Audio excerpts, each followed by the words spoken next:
Welcome back. Let's now begin with some developments in the polity. We begin in Oyo State, where Governor Seyi Makinde says the impact of the explosion reached as far as 25 kilometers away. He spoke at a media briefing with security and emergency agencies in Ibadan. He says those involved in the incident, directly or indirectly, will be brought to book. Rescue operations continue at the epicenter of the blast. Search and rescue operations will continue until all lives within the vicinity of the blast are accounted for.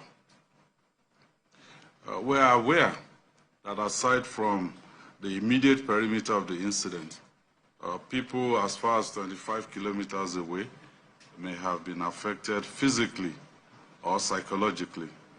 We have therefore put the Emergency Operations Center, which is being headed by Professor Temitope Alonge, to coordinate all search and rescue efforts. I would like to appeal to our people to remain calm as we do everything possible to provide succor to everyone concerned.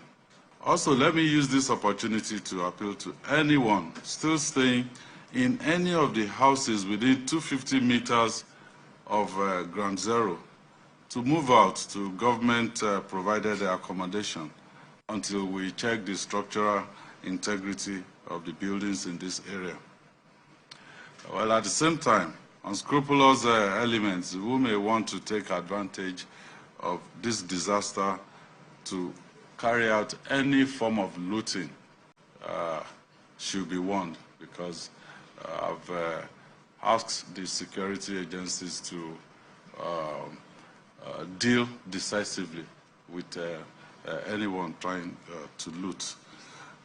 So they've been placed on high alert to ensure that there is no breakdown of law and order. The further update we can provide at this time is that we have information regarding the company that was using that residence to store explosives. Rest assured that all that were involved directly and indirectly in bringing this tragedy upon us will be brought to book. Governor Seyi Makinde speaking there. The Minister of the Federal Capital Territory, Nyesom Wike, today summoned an emergency security meeting following the worsening security situation in the nation's capital. Wike, who spoke during the meeting, assured FCT residents that their safety is guaranteed. Correspondent Habib Lawal reports. Despite huge budgetary allocations to the country's security sector in recent years, different threats to national security continue to emerge. On Sunday, 10th December 2023, bandits attacked the Zone 5 segment of the Kubwa Extension 2 relocation estate along Arab Road in the Federal Capital Territory and kidnapped a woman and her 3 children, including a 6-month-old baby. On the 7th of January, at least 11 people were kidnapped in the Sagwari Estate layout in Dusi Alaji area of the Federal Capital Territory after gunmen reportedly dressed as military men and invaded the community. After growing calls for prompt intervention over the frightening trend, the Minister of FCT, Nyesom Wike, has met with security agencies. This meeting is to review security strategies and throw up solutions that will end the trend. Put our head together and come up with solutions. So for the press, it's just for you to know that we are not sleeping. Security agencies are also not sleeping. We provide every support that they require in order to allay the fears of the citizens or residents. And this time around, we will not be happy where either council chairman will abdicate their responsibility and travel out. We have gotten reports that council chairman travel anytime, and then if anything happens, of course, they will not call anybody's name. they will call the LCT minister. All council chairmen were also invited to the meeting because of their role in administering their councils. Habida Lawal, TVC News, Abuja. Let's take a short break, and when we return, it will be time to speak with our guest of the day, who is a financial and economic expert, Tunde Olatunji, for discussion on the depreciation of the Naira against the dollar. Please stay with us.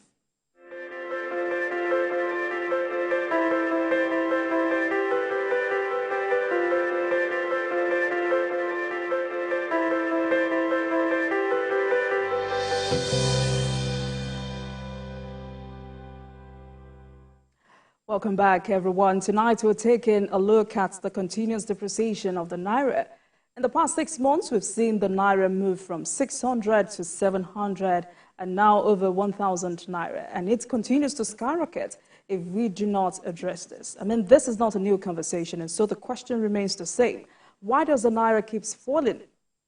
Let me bring on my guest for tonight, a financial and economic expert, Tunde Olatunji, for some insights into this development.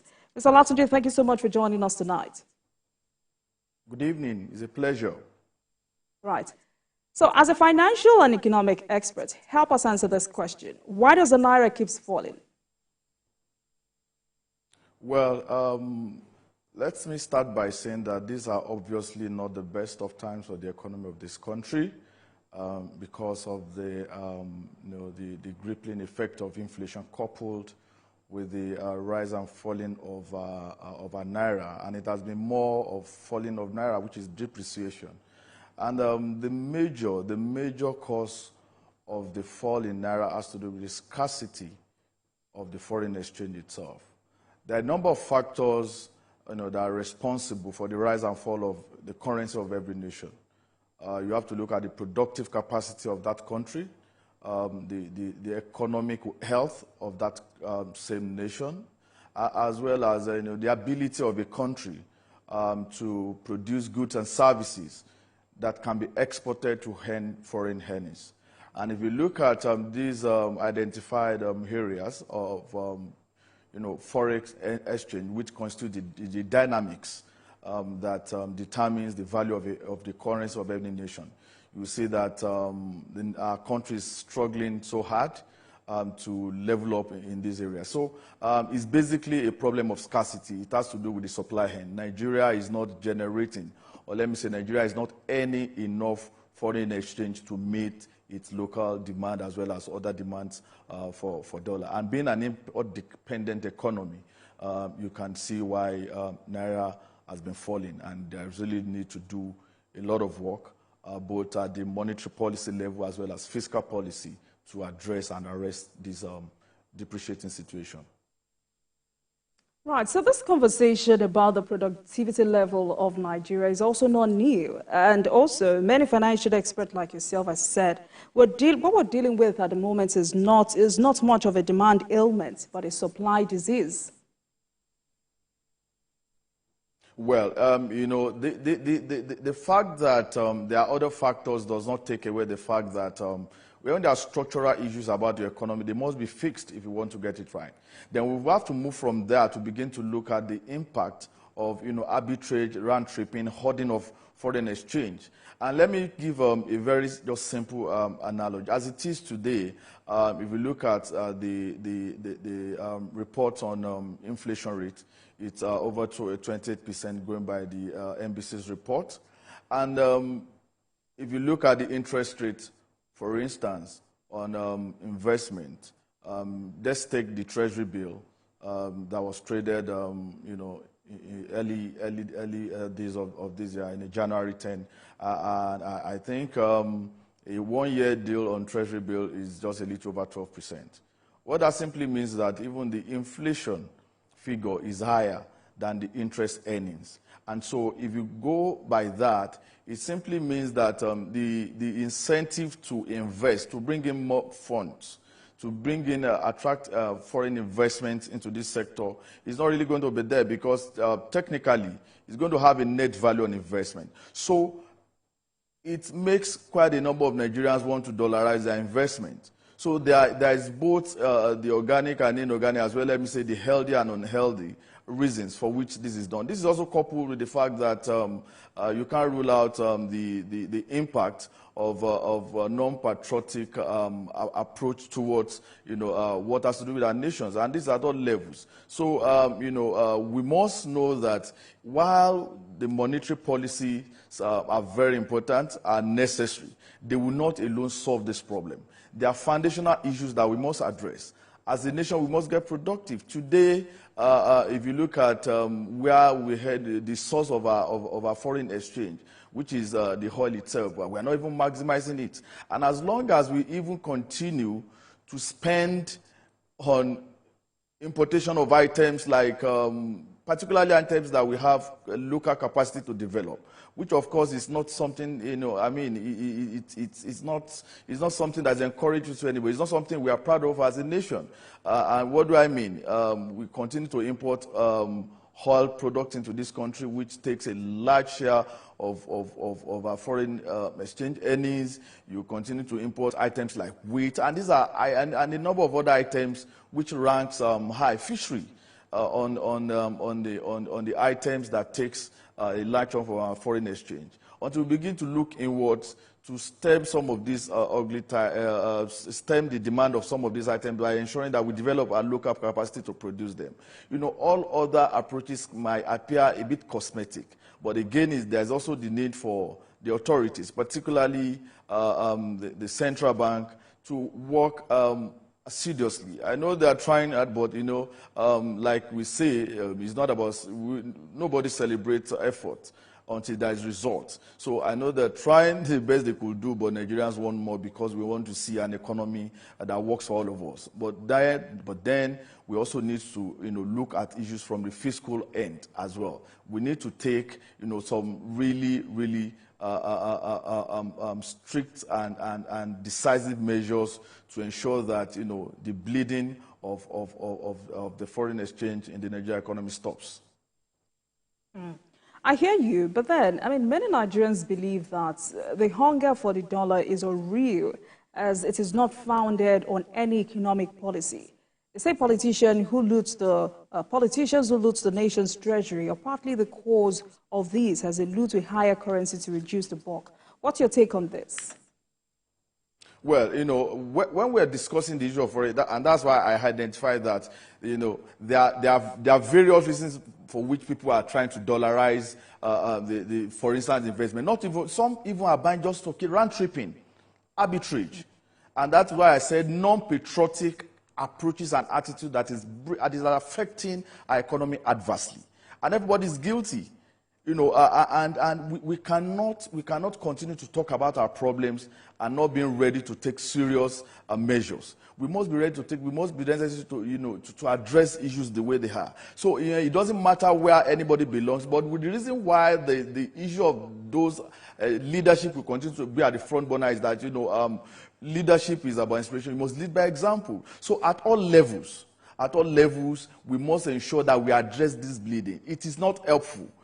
Take for instance, even for those who think that they are having, they are stockpiling money in foreign exchange for unscrupulous reasons, for reasons that are not economic. There's really no basis. I've always argued, for instance, that over time, even the rate of our currency has been more artificial than what can actually be explained in the economic balance. Because it's only in Nigeria we have seen a situation that overnight you could see a rise and fall of as much as 10-15% when there's really nothing significant that has happened economically. And it appears like it's something that defies all economic principles. But it is not. It is because people are keeping dollars for wrong reasons. People are engaging in round tripping, there's arbitrage. So all of this put together a non-patriotic attitude and approach to our economy that is bringing us to these knees. And as it is today, the ripple effects, cut across. It's really, an assiduous task for a nation that is battling with, you have high inflation, removal of subsidy, and at the same time, efforts to ensure that we have, a reasonable value for our currency, or also being, made rendered ineffective for all manners of reasons that are nefarious. I think there's really need for more decisive steps on the part of government, particularly in the areas of addressing those who continues to engage in non-economic reasons that is affecting our foreign exchange. There isn't for us to do more. There isn't for us to do more in that area. We must really take, serious measures. We have more foreign exchange outside, the banking system that we have within the banking system. And of course, this would be one of the reasons why the black market will continue to dominate whatever effort that is being done in the official window. Right. So before we get to how you think the government should address the fundamentals, in a related development, Nigeria's headline inflation is soaring for the 12th consecutive time to 28.92% in December. Are the same factors responsible for this? Well, of course, because we run an import-dependent economy. And so whatever affects the cost of your raw materials that you bring into the country to produce anything is going to get higher. And don't also forget that removal of subsidy, which of course has also added to it. But the question is it sustainable if subsidy continues the way it has been in the past? The answer is no. Again, is that how has it been today? It has really made life unbearable for people. And so, again, is that, decisions must be, and that is why if you're taking measures that has ripple effect on both the rich and the poor, the leaders and the led, we must also take much more decisive steps in areas where we know they constitute a large chunk of it. The commoners on the streets, there's little to the effect that they contribute. I've had cause to argue with, just like when CBN in the past, decided to make some 42 items not valid for Forex. And my question is, yes, was that the right thing? I'm happy that the new government had come in and reviewed it. I was on here.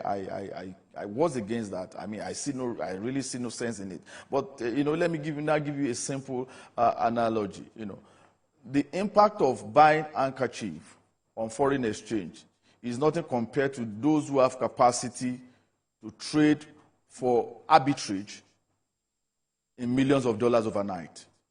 And that is why when measures are being taken, we must take measures that will spare no sector or no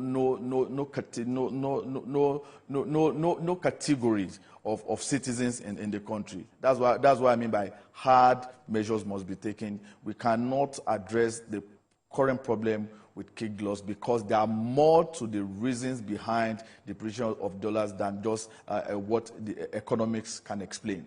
There are, of course, unpatriotic and non-economic reasons that are fueling and making this to bleed. And, of course, I don't think we can also rule out the possibility of people who had amassed so much wealth that they have capacity to actually distort the foreign exchange market of a nation as big as Nigeria, and that's unfortunate.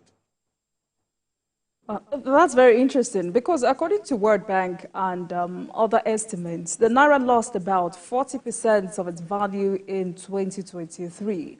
Do you see a repeat of that this year? And what should be Nigeria's rescue plan to boost the local currency? While nobody would want to sound like a prophet of doom, the fact remains that without tackling these problems headlong, there is no immediate respite in place. Because, you see, we have the issue of supply, and that is there, we can't rule it out. And until some of the measures that the federal government is trying to put in place begins to crystallize and materialize, can we see a ramp up in the Nigerians' production capacity? Can we see Nigeria earning more in terms of, can we see Nigeria meeting its proposal to have about 2.3 million barrels per day. Can we achieve that? Can we now see more of funds coming from this end? Can we look at the non-oil sectors? Can we make it easier for people to engage in legitimate export businesses by removing some of the some of the cumbersome policies that surround our exportation business, by ensuring that the ease of business improves, by encouraging Nigerians and supporting them to go into productions and ensure that we add value to whatever we produce so that we can earn more and make them products and services that can be traded in the international market and make them acceptable. As it is today in this country, some people take some agri products from Nigeria to Ghana and to export because they feel it is easier to export. These are the issues we need to look into, the bottlenecks.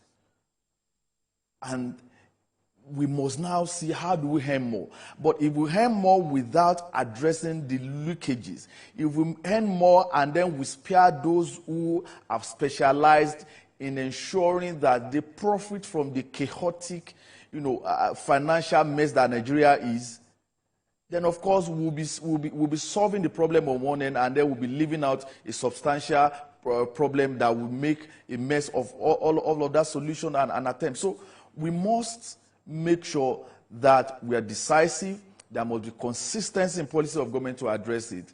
There must be an handshake between our monetary policies and fiscal policies to ensure that we have an economy that meets our aspiration in terms of looking at it. We must also begin to look at, are there things that we're spending money on bringing to this country that ordinarily we should not be bringing to this country? I've had cause to say this, for instance. I don't see any economic sense in going to supermarkets and I see imported honey on our shelves. With how well we are blessed in this country, with honeys that we can produce locally and even make them exportable, and then we still allow some of this. You still see imported bottled waters in our supermarket. A report recently said there's a particular bakery in France that brings bread into Nigeria maybe thrice a week or twice a week. We cannot build a serious economy this way. These are some of the hard measures that we must take. We cannot continue to specialize in, we consume what we don't produce, we produce what we don't consume, but we want our economy to be able to know. We must ensure that we weed out all sources of unhealthy demand for foreign exchange in this country, and we must ensure that we plug all leakages and address all of those areas where the distortion is coming from. Then we can now begin to look at the way forward. Right. So talking about generating revenue from the non-oil sector, the Accountant General of the Federation, Madain, says for the year 2023, the non-oil sector did pretty well, but we can do better. But talking about leakages, how do you advise government to address this? Well, if you look at Nigeria's latent capacity in terms of the economy, we are improving, but we are still far from what we can do in the non-oil sector. And that's why I'm happy that we are beginning to see that the problem that happened to the oil sector is an opportunity for us to develop other sectors for a longer. Some of the areas that we need to look at, can we look at the top items that is responsible for the demand of foreign exchange in this country? And I know, and because of this I've mentioned it, oil and gas is number one. We have products like wheat, we have products like sugar, we have products like the fishery products. And the question is, are these products that we have local capacity to produce? Yes. Are these products that Nigeria has capacity not only to meet its needs, but also become a net exporter of this product? And the question is yes. You look at what government is trying to do with the local refineries. It's commendable, and we pray that it's sustained and it can be done. And it's also a good thing that we have local investors also coming up with. It's not as if these will suddenly bring down the cost of petroleum. But if within a short while we can successfully take out the demand for oil and gas importation from the Nigeria foreign exchange import window, that would constitute a relief that will be substantial. Can we move from there and then see how we can be self-sustaining or nearly become self-sustaining in wheat production? Quite a number of states in the north have capacity to give wheat to this country, which is the basic raw material for your bakery products, your spaghettis, your bread, and all of that. Can we see what we can do with that? It's a good thing that Nigeria now has a marine and blue economy. Can we also now begin to maximize the potential of that economy and see how we can? I mean, Nigeria has no business bringing in fish products into this country. At a time not quite long, Norway brings in about $125 million worth of the one they call okuroko. That is the head of what do we call that fish that is for our south in southeastern Nigeria is a major delicacy there. I mean, this sounds so funny. With abundance of water resources that we have in this country, about 28 of these countries are bordered by inland waterways. So why would Nigeria be importing fish products? And then we move into those. Then, this alone, bringing down this, addressing this, developing local capacity for this, will bring down the demand. Those are the legitimate sources of demand on our forex. Then we now have to move into areas of saboteurs, economic saboteurs. We cannot continue to ask Nigerians to buckle up and then we begin to leave as saboteurs. No. We must ensure that anybody who is not willing to add value to the Nigerian economy, anybody who does not see the health of the health of the economic and the financial health of this nation as a serious business, should be treated as who they are. They mean no well for the economy, and we must address it. It is, I mean, there is need to have sanity in the BDC sector. So it's going to be a perfect mix of diverse issues, and that's why I said monetary policies alone cannot address this issue. There must be fiscal measures. There must even be trade measures that you need to take to protect your economy. So that, we must also begin to be mindful of, some of opening up as our economy, for instance, at its advantage. But if we fail as a country to take advantage of it, it will become an albatross economy. All right. Today, with the free trade zone agreement, the free trade agreement that we have in ECOWAS and by extension the other part of Africa, if Nigeria fails to maximize it and export things to other countries, everybody brings in their product here. You go to a supermarket, you see creams from Cote d'Ivoire, you see items from Ghana, from Egypt. The questions are, what are we taking back to those countries? So we must ensure that we maximize the potential that we have in this economy. And it's so huge and massive. What trade can do for this country is massive. What manufacturing can do for this country is massive. What agriculture can do for this country is massive. So we must begin to identify these key areas where the potentials are and unlocking, and with that we will begin to see respite in the depreciation of our economy, and we'll see a improvement in the values and figures. Fantastic. Mr. Olatuji, let's take a break at this point. Tonight, our focus is the depreciation of the Naira against the dollar, why the Naira keeps falling, and what the country must do to reverse this trend. We'll take a break now, and I will be right back. Please stay with us.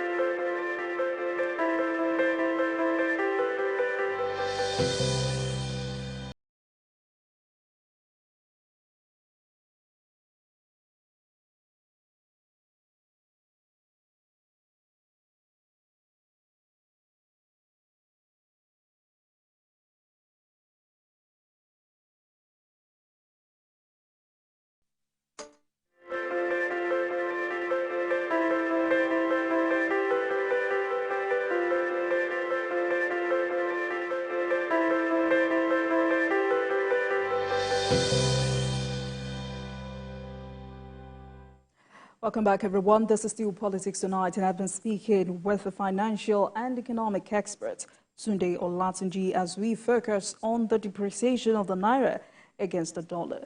Mr. Olatunji, let's move on with this conversation. I mean, a lot has been said, but let me have your estimate of the fair value of the Naira.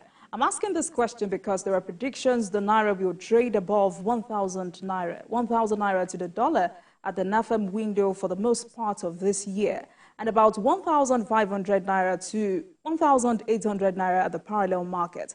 What's your take on this, weighing it against the proposed rates in the 2024 budget? For me, I would want to be on the path of, working towards achieving the basis for which we have developed a national budget. And why is this so? You see, the market forces also respond to, predictions, the response to positions that has been championed by leadership and outside. And as a patriotic Nigerian, for me, I don't pray for a day that the currency of my country will be trading at those, figures that is being assumed. Because I believe so strongly that if we're focused, if we are consistent with our policies, if we are sincere, if with the right leadership, with the right people in the system, Nigeria has no business doing those abysmal figures. Even the 800 is a cost-reflective, basis because we cannot continue to have budget without the right assumptions.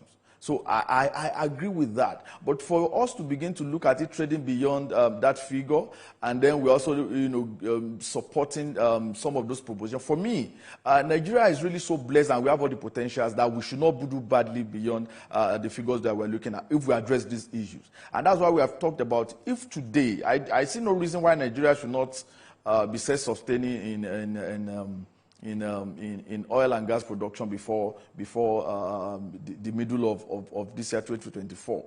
We see what a refinery is starting in Lagos. We can see what the government is doing with its own local refinery. So the question is that if we take out oil, which is the number one, item taking forex in this country legitimately, why should we be expecting more for it? It simply means we're not ready to address those non-economic forces that are bringing down our economy.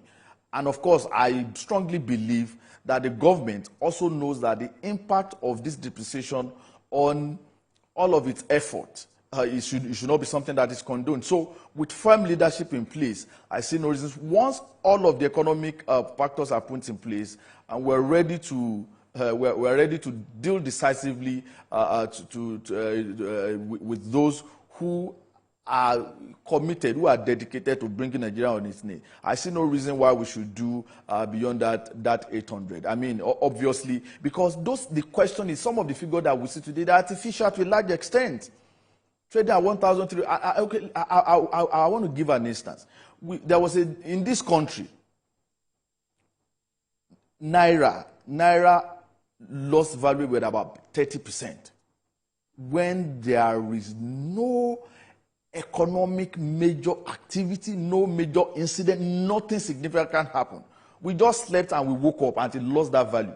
We've also seen a time in the past administration that suddenly, overnight, we slept and we woke up and then Naira gained. The question is this: was there any major inflow into the treasury of this, into our foreign exchange, into our forex reserve? None. Was there any major economic happening overnight? Nothing happened. So what was responsible? Nobody could explain.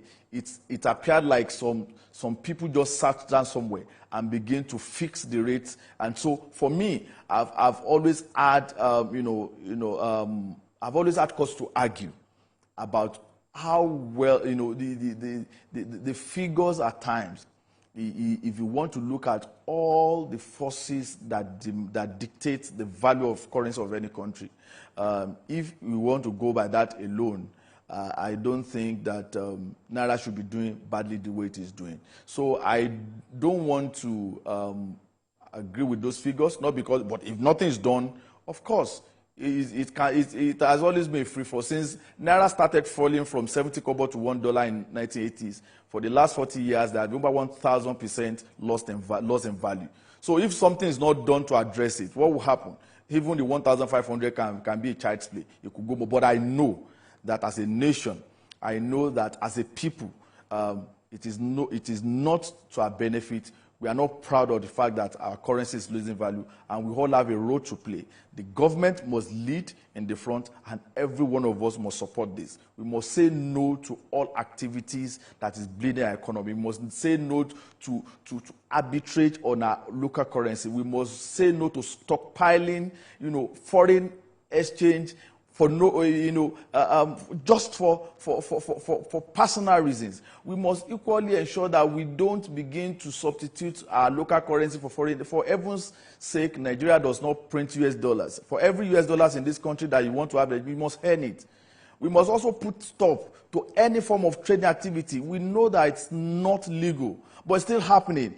And of course, thank God we have agencies like the FCC and ICPC, and these are sectors they need to look into. There's no reason why anything should trade on the soil of Nigeria in dollars. There's no reason why anybody should go anywhere and you are paying money in dollars. It should be it's a crime and it should be treated as such. And of course, until there are consequences to some of these actions, and then of course it will continue the way it is, and everybody continues to suffer for it. If some people can afford to live with it, I'm sure quite a number of people cannot afford to live with it. And of course, the focus, and that is what it means that we want to have the truth is that until we begin to see results, people will not commend leadership. I've been in so many institutions where, like would say, when we put in effort to make things to be in place and you have sleepless nights, you don't get commended. Management doesn't recognize that. The reward is that nobody celebrates effort. Until we see results, but I know that there's a lot of work that's been done, and we must ensure that the government sustain that policy so that we can see the result at the end. And that's when Nigerians would clap and say, we are happy that the right thing has been done. But I know a lot is going into that. So, allow me coming from this angle, because some financial experts have said this is also a factor. They say the Naira has been fluctuating in the forex market since the Central Bank of Nigeria floated the country's currency on the 14th of June. As an economist, what do you think was wrong with that policy? There's nothing wrong in floating a currency. But again, if you look at the macroeconomic indices around the country, it's not also going to be totally healthy for the central bank to float currency and go to sleep. You can wake up suddenly and dollar could be trading for 5,000 because we have all agreed that we're yet to stamp out the impact of non-economic activities, particularly I would call them economic saboteurs on our economy. So if you leave it at that without having the right framework that will guide it, without having the right oversight, and I mean, you cannot just allow the currency of the value of your currency to float just anyhow as it is presently, because we are here to streamline everything. We are here to really put what is happening in the forex window, in the forex sector of the Nigerian economy. Is still largely dominated by the black market. So with that, you cannot totally just leave it. And that's why, while it is true that there has been free floating of our currency, I'm sure that the CBN is also still in a way not allowing it to be a total floating. They're still having the right over, and which is necessary for now, because the macroeconomic indices does not support a total free flow.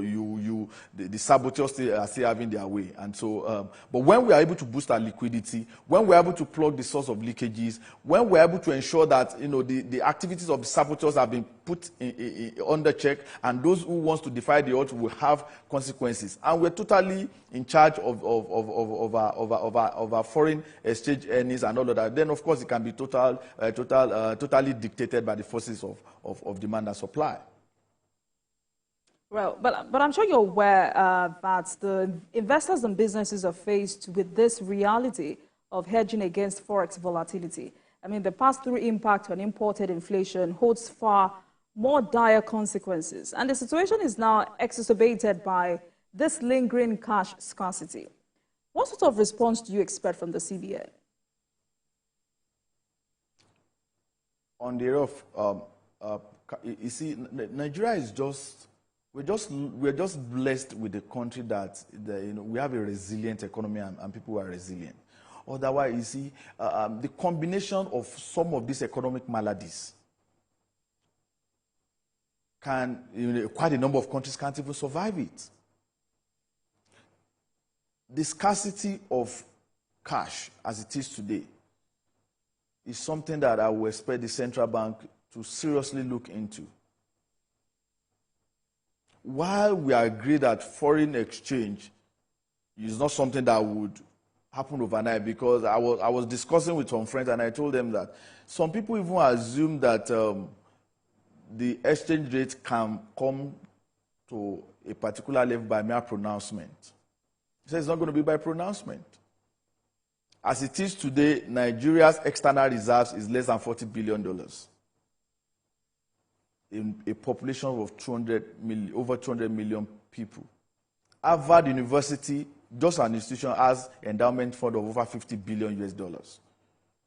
So where is even that financial chest to defend your currency in case you decide to bring it at a particular level? And that's why I said in the area of supply, Nigeria is not doing well at all. So the central bank, I expect that, knowing fully well that these are policies that would take time to really take us to the desired end. I see no reason why crises like that of Naira scarcity should not be addressed as quick as possible. We need to address that. Nigerians cannot cope with that again. We cannot continue to buy our own local currency. So I expect the central bank to work so hard and get the Naira scarcity out of our way. I mean, once that is done, at least we know that the forex challenge, the forex scarcity, will also still be ongoing. While we also begin to look at what will now be the impact of this on the prices of goods and services. And let me show the link.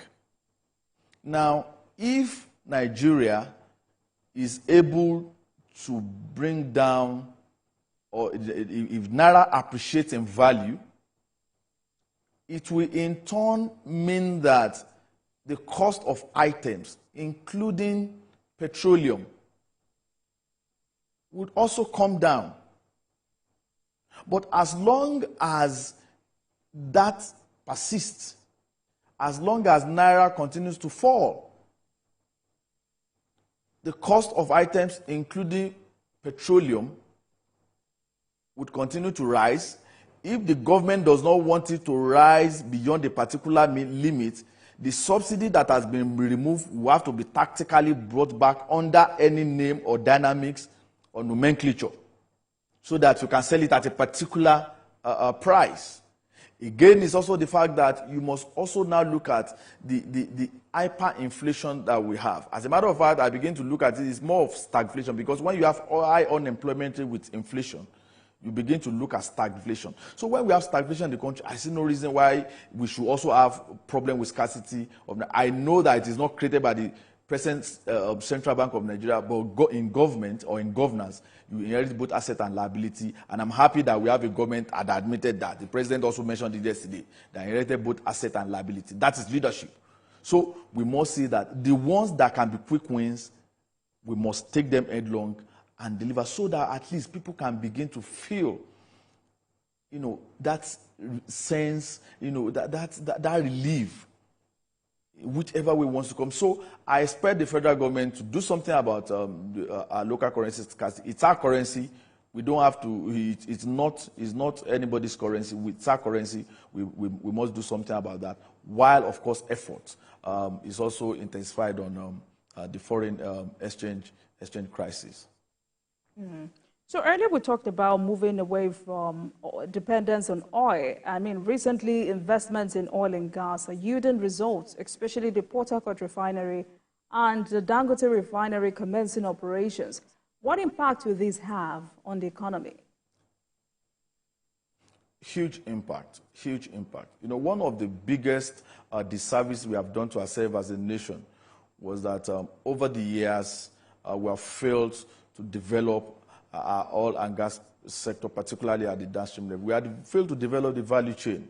It's so painful. So with the coming on board of these major refineries and that of the government and other ones that are in the pipeline, it's not going to bring down the value of oil overnight. No, that's not what it's going to do. But what it's going to do is that it's going to help our forex liquidity. And when we are able to boost our current liquidity, that is the supply end of our forex, goes up. And we also check unnecessary demand on our forex, then we begin to see an appreciation in our value. And since crude oil, which is the basis for which the fuel pump, which is the basis for which the refined products will be procured by the major refineries, since it is going to be traded it's traded in dollars, not in naira. By the time your local currency appreciates, what will happen is that the pump price will also begin to reflect the appreciation in your local currency. So by the time we are able to take out that big elephant from the room, we'll begin to see that all other things will begin to fall in place. But beyond that is that this local refining, by refining locally, we're going to see a situation where more jobs will be created, revenues will come to government, we'll begin to now reverse some of the major spending on foreign exchange. Nigeria will now have there are so many derivatives of the crude oil. So Nigeria will now begin to have some of these derivatives to also creating jobs. You know, if you look at the Algerian national oil company, and how well that company was able to develop itself and develop the Algerian economy, you understand what NNPC, even as our own local oil and gas company, national oil and gas company, can do to this. For some country, jobs can be created, but it's massive. It's a whole lot. So the coming of this refinery will also add value to our national economy. It will help us to fight this depreciation of our local currency. It will create more jobs. It will bring more revenue, and it will make Nigeria not just to be self-sustaining in production of oil and gas. Nigeria will also even become exporter of this product to other parts of the world, and we earn forex. We add value to our economy. It makes us healthier. So it's a good development that this is happening. And I would also encourage government that we should also give more support to modular refinery operators in this country, so that they can complement what the big players will do. We should also be very, very mindful of what monopoly can do to the economy of any nation. So I know the concept of modular refinery is one that should also be given the right priority, so that as the big players are playing, let also the small players begin to play, and that's how we can build a nation of our dream. That's going to be our joy. Oil should naturally be a blessing to us, and we must know that time is running out fast. The oil will not continue to be of value the way it is today. There was a time coal was the major thing powering the entire world, the manufacturing. It was a major source of energy. Today, coal is not what it used to be, it's oil and gas. But with modern technology, we should know that time is running out fast. If you look at 2021-22 reports of major oil companies of the world, they end in hundreds of billions of dollars.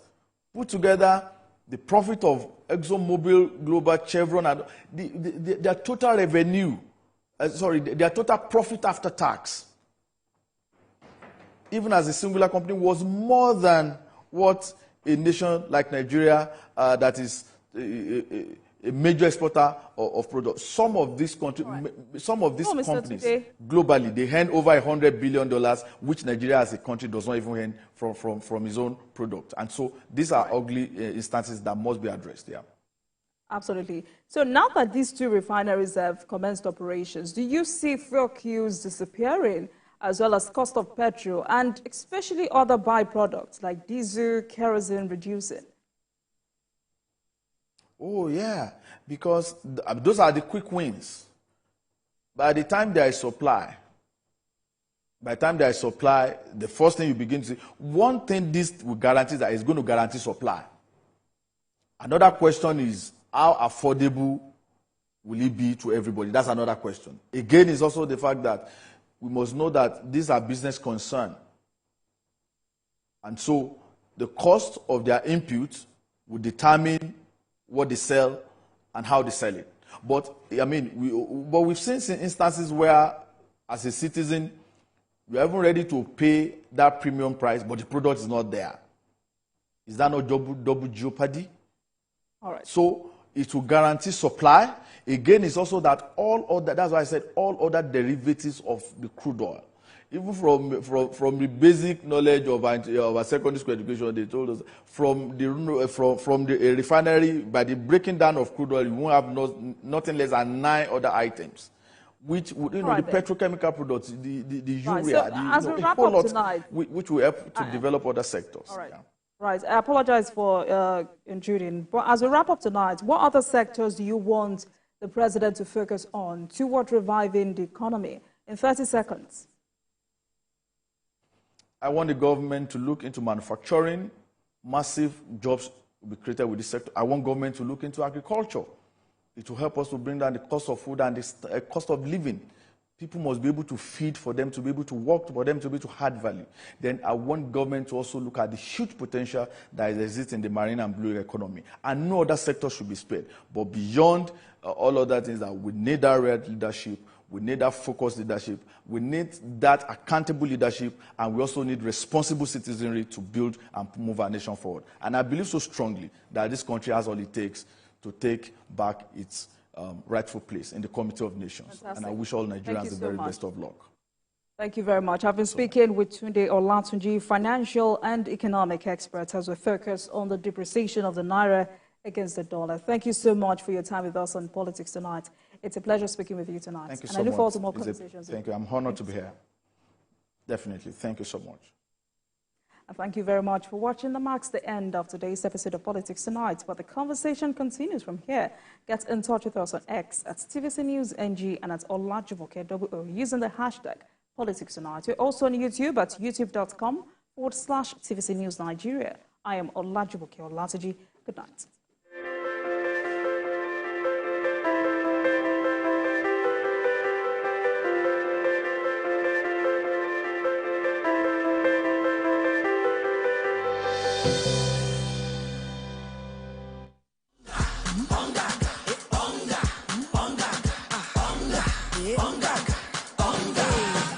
It's the greatest for me. Hunger makes your cooking fun. It's the aroma it brings. The taste and aroma gives a feeling of happiness. Happiness, we go fill your belly. Enjoy the taste and aroma daily. Hunger,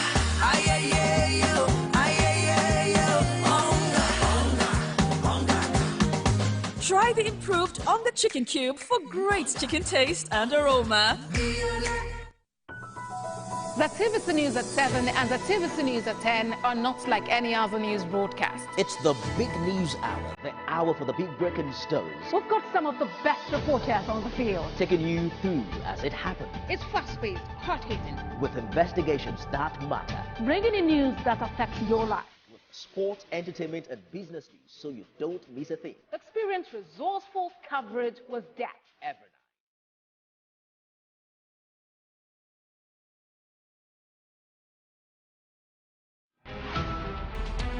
Every major news story is with many perspectives and layered with different levels of impact. Hello. What time did this happen?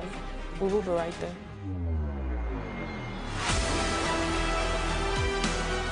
At TVC News, we follow the big and major news, gathering the facts, witnessing the outcome. I am here live at the aftermath of the approval of the new national minimum wage. We are TV Station of the Year, not just for breaking news, but for being first, fair and accurate. TVC News, first with breaking news. Kano State, the commercial capital of northern Nigeria, is on the march to progress and innovation with Governor Abba Kabir Yusuf in the saddle. Be part of the vision that is transforming Kano State into a hub for economic growth and opportunities. Hear directly from the governor as he engages the people, listens to their concerns and shares his vision for a brighter future. Explore the developmental projects embarked upon by his administration to change lives.